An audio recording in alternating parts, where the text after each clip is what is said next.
Salam, hər vaxtınız xeyir olsun. Mən Səidə müəllimə. Bu gün sizinlə Camal müəllimin Respublika Fənn Müsabiqəsi kitabından ilk mövzunun suallarına baxacağıq. Deməli, sınaq 1-də birinci sualda deyir ki, hansı sırada şəkildə verilən hissələr doğru qruplaşdırılıb?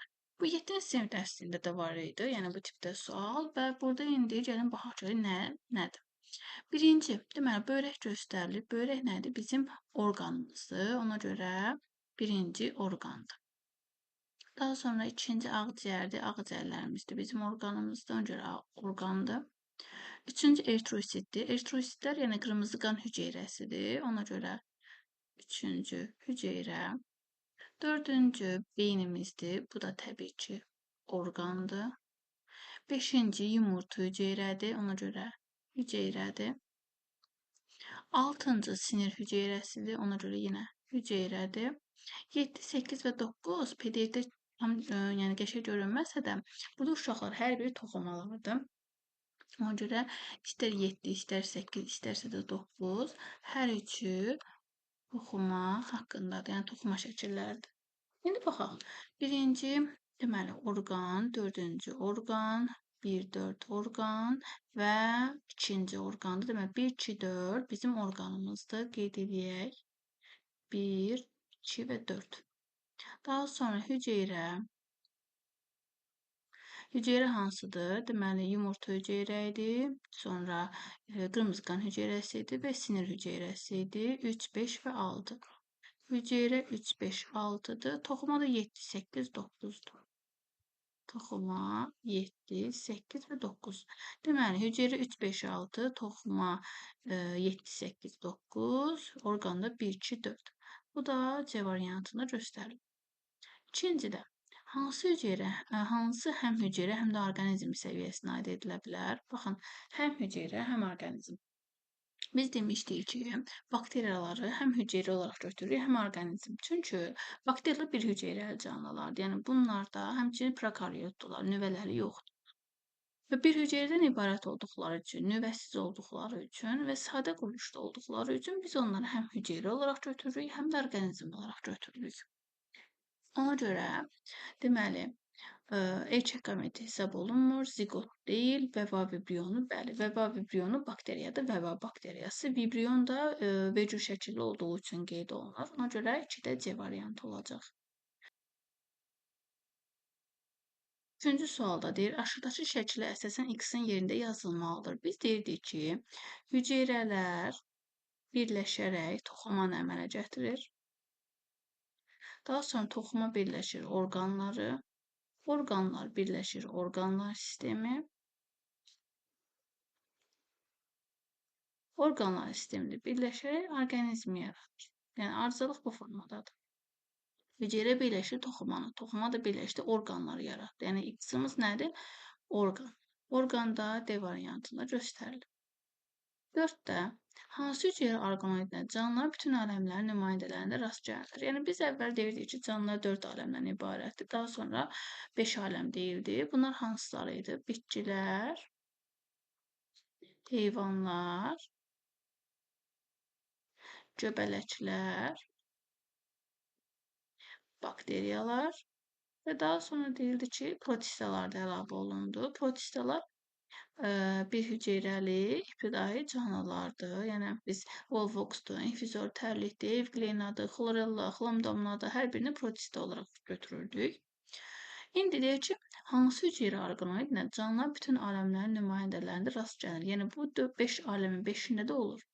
Mitoxondri biz götürə bilmərik, çünki mitoxondri bakteriyalarda yoxdur. Vakuolu götürə bilmərik. Plastidlər yenə bakteriyalarda yoxdur. Ribosom bütün hüceyrə orqanoiddə, daha doğrusu bütün aləmlərdə var.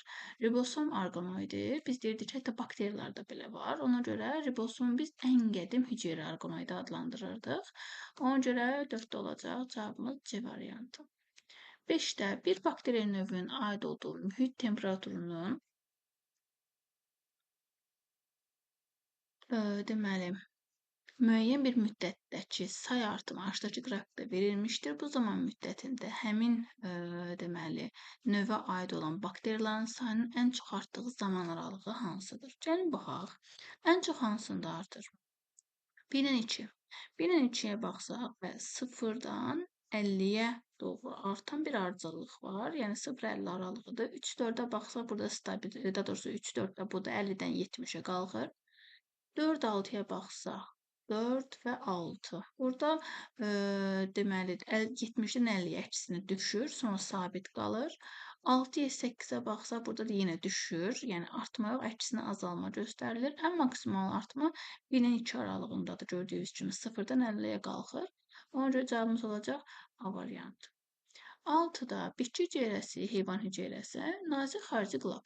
Biz deyirik ki, heyvan hüceyrəsinin xarici qılafı nazik idi, bitkilərdə qalın idi və bitkilərdə bu hüceyrə divarı adlanırdı. Ona görə xarici qılaf nazik formada olan heyvan hüceyrəsindədir. Plazmatik membran istər bitki hüceyrəsində, istər heyvan hüceyrəsində, istər göbələk hüceyrəsində, bakteriya hüceyrəsində, yəni var hər birində daxili qılafdır. Plazmatik membran, ona görə 3B-yə gələcək. Hüceyrə divarı dediyim kimi xarici qılaf qalın olur bitkilərdə, sonra göbələklərdə, bakteriyalarda və hüceyrə divarı adlanır. Ona görə bitki hüceyrəsinə aid olacaq. Ribosom hər dediyi ki, bayaqlara 5 aləmin 5-də də ribosom var idi. Ona görə D ortaya gələcək. Nüvə. Nüvə də yenə bitki hüceyrəsində də var, heyvan hüceyrəsində də var. Bir dənə bakteriya hüceyrəsində yoxdur. Ona görə Y gələcək. Üçüncüyə, deməli 1-ə C, 2-yə B deyə, ya da 3-ə B deyə, 2-yə də A aid olacaq. Bu da A variantında göstərilib. 7-də şəkildə verilən canlının aid olduğu aləmin nümayəndələri. Şəkildə bakteriyadır. Yəni bu bakteriya hüceyrəsidir və bakteriya hüceyrəsi haqqında yanlış fikrə baxmalıyıq. Sporlar da çoxalır. Baxın, sporlarla bu çoxalmır. Sadəcə əlverişsiz mühit olduğu zaman spor əmələ gətirir. Yəni bu sporla çoxalma demək deyil. Ona görə elə A variantı səhvdir. Bitkilərdə parazitlik edə bilər, bəli. Pambıqda humus xəstəliyini məsələn deyirik, yaradır bitkiçilikdə. Heyvanlarda parazitlik edə bilər, bəli. Məsələn, adi bruselyoz xəstəliyini yaradır. Vitaminlərin sintezində iştirak edə bilər, bəli. Məsələn, bağırsaq çöpü bakteriyası var insan orqanizmində. K və B vitaminlərin sintezində iştirak edir. Ona görə B, C, D hər biri düzdür. Amma A variantı isə səhv. 8-də aşağıdakı hüceyrə haqqında hansı fikir yanlışdır? Söhbət hansı hüceyrədən gedir? Yumurta hüceyrədən. Gəlin baxaq, yumurta hüceyrə haqqında hansı fikir yanlışdır? İnsan orqanizmində ən kiçik hüceyrədir. Baxın, ən kiçik hüceyrə yumurta hüceyrə deyil. O ilə A variantı səhvdir. İrsi məlumatlar daşıyır, bəli. Dişi orqanizmə aiddir. Dişi orqanizmə bəli aiddir. Cinsi hüceyrədir, bəli. Amma ən kiçik hüceyrə deyil. Ən kiçik hüceyrə bizə erkəklərdə spermatozoid misal göstərir. Belə də sinir hüceyrəsini kiçik hüceyrə olaraq götürə bilərik. Amma yumurta hüceyrəni deyil. 9-da aşağıdakı proses. Baxın, bu hansı prosesdir? Gördüyünüz kimi bakteriyadır, bir dənə qalın qılaf yaradır və özünü mühitin əlverişsiz təsirindən qoruyur. Bu nə zaman baş verir? Spor əmələ gətirəndə. Yəni özünü mühitin əlverişsiz təsirindən qoruyur. Çoxalmasıdır, xeyir qidalanmasıdır, xeyir maya göbələyinin çoxalmasıdır. Maya göbələyi çoxalanda tumorcuqlanma ilə çoxalır. O da bu cür deyil. Ona görə bu da səhvdir. Bakteriyanın spor əmələ gətirməsidir, bəli. Sonra 10-da mikroskopun hissələrini birləşdirir. Mikroskopun hissələrini birləşdirən ştativdir. Tubus baxış borusudur, deyil. Ştativ, bəli. Obyektivin üzərində müəyyən deməli dedik ki, üzərində rəqəmləri yazılır. Obyektivin böyütmə dərəcəsini göstərir. Biz onunla Qulyarın üzərində yazılan rəqəmi bir-birinə vururuq və mikroskopun böyütmə dərəcəsini tapırıq. Ona görə bu da birləşdirmir. Əşya masası da birləşdirmir. Çünki əşya masasında nələr olur? Preparatı onun üzərinə qoyuruq. Ona görə D variantı da deyil. 11-ci sualda deyir ki, yenə şəkildə x-in yerinə yazılmalıdır. Bu bayaqçı şəkildir. Yəni burada, baxın, 9-cu şəkildə eyni şey göstərilib. 11-də də deyir, şəkildə x-in yerinə yazılmalıdır. Təbii ki, bu nə idi? Sporun əmələ gəlməsi. Ona görə x-da olacaq spor. Daha B variantında var. Hansı alkanoiddə bütün canlı aləmi nümayəndələrin hüceyrələrində rast gəlinir? Bu da yenə qabaqda, bundan əvvəlki yerlərdə var idi. Dedik ki, bütün canlı aləmi nümayəndələrində rast gəlinən ribosom idi. Ona görə 12-də olacaq C variantı. 13-dən başlanğıc sayı 3 ədəd olan bakteriya 2 saat ərzində maksimum sürətlə bölünmüşdür. Bu zaman ərzində sonuncu bölünməyə bir bakteriya neçə fərdə məruz qalmışdır? Deməli,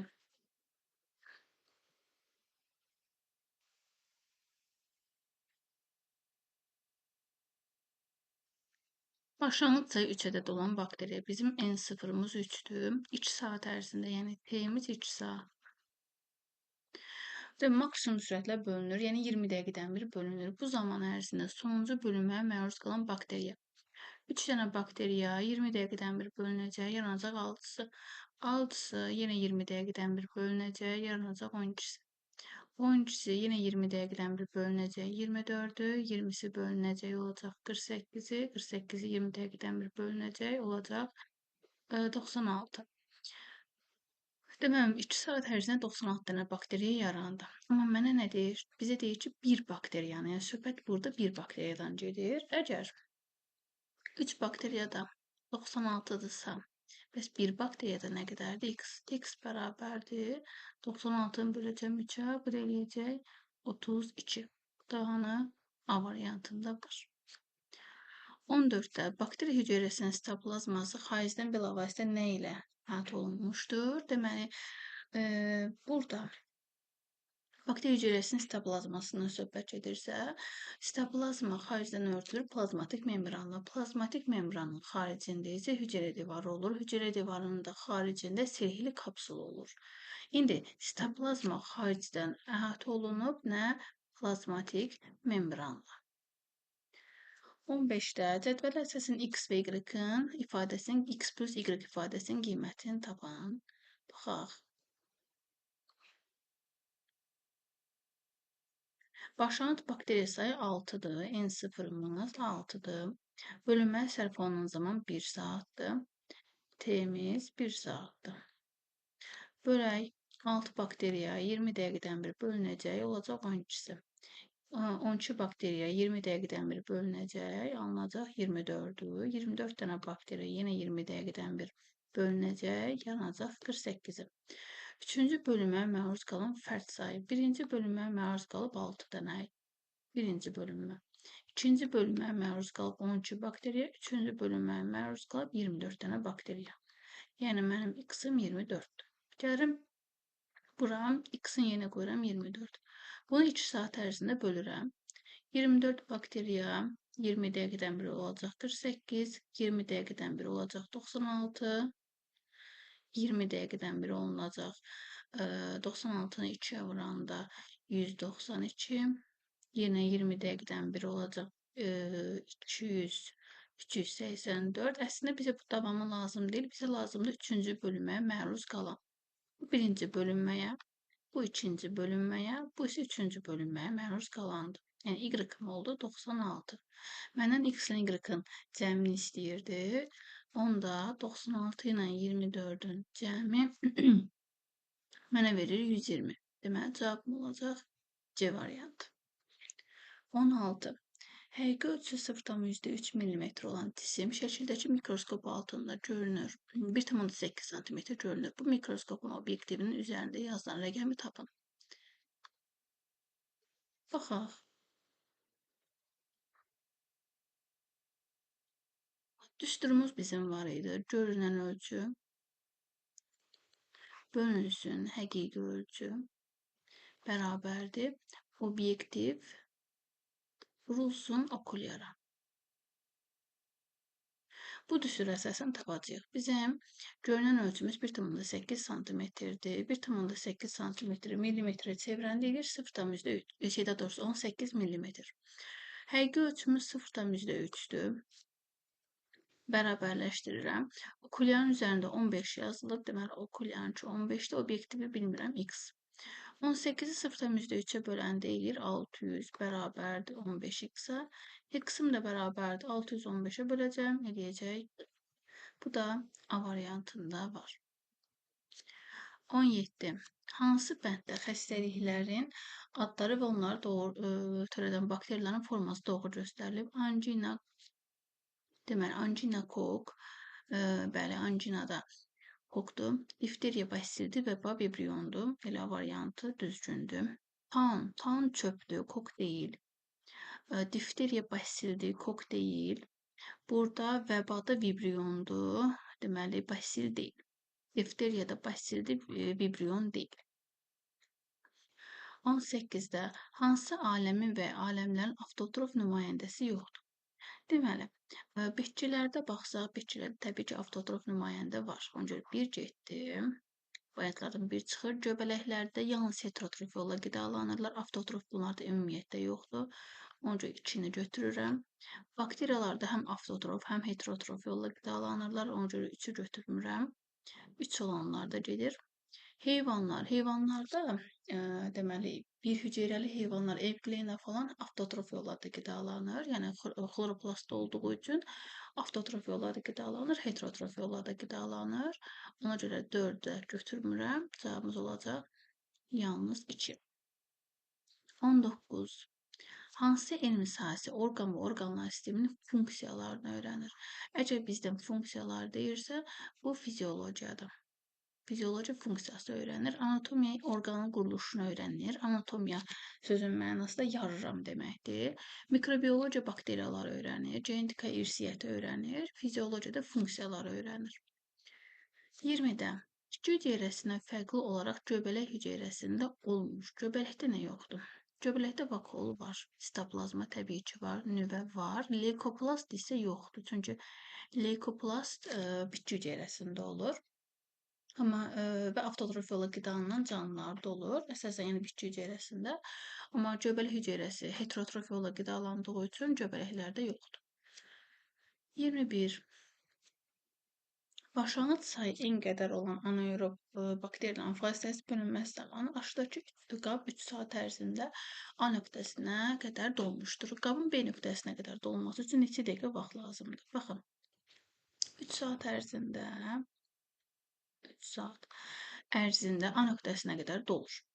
İndi B nöqtəsi biz deyirik ki, bakteriyalar 20 dəqiqədən bir çoxalır. İndi 20 dəqiqədən bir çoxaldığı zaman nə olur? Say 2 dəfə artır. İndi fikir verirsinizsə, məsələn, B-də deməli A-dakı bakteriyalar çoxaldığı zaman elə B qədər artacaq və bir bakteriyanın çoxalması da 20 dəqiqədən bir olduğu üçün bu proses baş verəcək 20 dəqiqədən sonra. 20 dəqiqədən sonra bölünəcək və 20 dəqiqə ərzində 20 dəqiqədən sonra bölündükdən sonra gəlib B hissəsinə bakteriyalar dolmuş olacaq. İndi bu da ümumi nə qədər vaxt çəkir? 3 saat buradaydı, bir də 20 dəqiqə. 3 saat 20 dəqiqədə nə qədər vaxtdır? 1 saat 60 dəqiqədir, 3 saat 180 dəqiqə. Üstə gəlir 20 dəqiqə bərabər eləyir 200 dəqiqəyə. Bundan görə cavabımız olacaq C variantı. 22-də Kox çubuğu adlanan canlının aid olduğu aləmi öyrənən elm sahəsi necə adlanır? Kox çubuğu bir bakteriyadır. Bakteriya. Bakteriyaları öyrənən elm də bakteriologiyadır. Ona görə D variantıdır. Embriologiya embrionları, yəni embrional dövrü, doğulana qədərki dövrü öyrənir. Zoologiya heyvanları öyrənir. Fiziologiya funksiyasını öyrənir. Bakteriologiya isə bakteriyaları öyrənir. 23. Qapalı qabda eyni növdən olan anaerob bakteriyalar əlverişli şəraitdə 20 dəqiqədən bir bölünərək 60 dəqiqə ərzində qabın yarısını doldurur. Yenə eyni formadır. Məsələn, bir dənə qab çəkirəm. Bunun yarısını doldurur 60 dəqiqə ərzində. 60 dəqiqə ərzində. Qabın tam dolması üçün bir də bölünməlidir. Və bir də bölündüyü zaman 2 dəfə say artdığı üçün elə bu qədər bölünəcək və nə olacaq? Qabı tamamilə dolduracaq. Bu da nə zaman baş verəcək? 20 dəqiqədən bir bölünür də. Ona görə 60-ın üzərinə 20 gələcək. Bu qədər müddətdə baş verəcək. 60-ın üstünə 20 gələndə 80 dəqiqə ərzində, yəni 80 dəqiqə ərzində tamamilə dolmuş, yəni ağzına qədər dolmuş olacaq. Bura qədər bakteriya var idi. 20 dəqiqədən bir də bölünəcək və tam dolacaq. Bu da 80 dəqiqə olmuş olur. Buna görə cavabımız olacaq A variantı. 24-də əlverişli şəraitdə içi üçün bakteriya 2 saat ərzində maksimum sürətdə bölünmüşdür. Deməli, N0-ımız 3-dür, T-miz 2 saatdır. Bu zaman ərzində 2 bakteriya neçə fərdi bölünməyə məruz qalıb? İndi yenə 3 dənə bakteriya 20 dəqiqədən bir bölünəcək olacaq 6, 20 dəqiqədən bir bölünəcək olacaq 12, 20 dəqiqədən bir bölünəcək 24, 48, 96 və 192. 192 dənə nə oldu? Bakteriya yarandı. İndi 2 bakteriya neçə fərdi bölünməyə məruz qalıb istəyir bizdən. Əgər 3 bakteriya bölündüyü zaman 192-si olursa, 2 bakteriyanın nə qədər olacaq? X bərabərdir. 192-ni 2-yə vurub 3-ə bölürük. Burada da 192-ni 3 ixtisar gedir. Qalır burada 64, 64-ü də 2-yə vuranda eləyəcək 128. Yəni 128 dənə bakteriyamız yarandı. İndi bizdən bölünməyə məruz qalanı istəyir. Bölünməyə məruz qalanda da necə tapırıq? Sonuncudan əvvəlkinə çıxırıq. Axırıncı bakteriyamız 128 idi. Başlanğıc bakteriyamız da 2-dir. Çünki 2 bakteriyanın deyir. Yəni başlanğıc 2-dir. 128-dən 2 çıxacaq, eləyəcək 126. Da A variantında var. Bakteriya hüceyrəsinin spor əmələ gətirməsinə şərait yaratmayan mühiti müəyyən edin. Qida çatışmazlığı zamanı bəli, yüksək temperaturda, istər temperatur, istər aşağı temperatur hər ikisində spor yaranır. Çünki yəni bakteriyanın inkişafı üçün uyğun olmayan bir mühitdir. Aşağı temperatur bəli, spor əmələ gətirir. Əlverişli mühitdə niyə spor yaratsın? Əlverişli mühitdə daha da inkişaf eləyəcək, çoxalacaq, qidalanacaq və s. Ona görə olacaq cavabımız D variantı.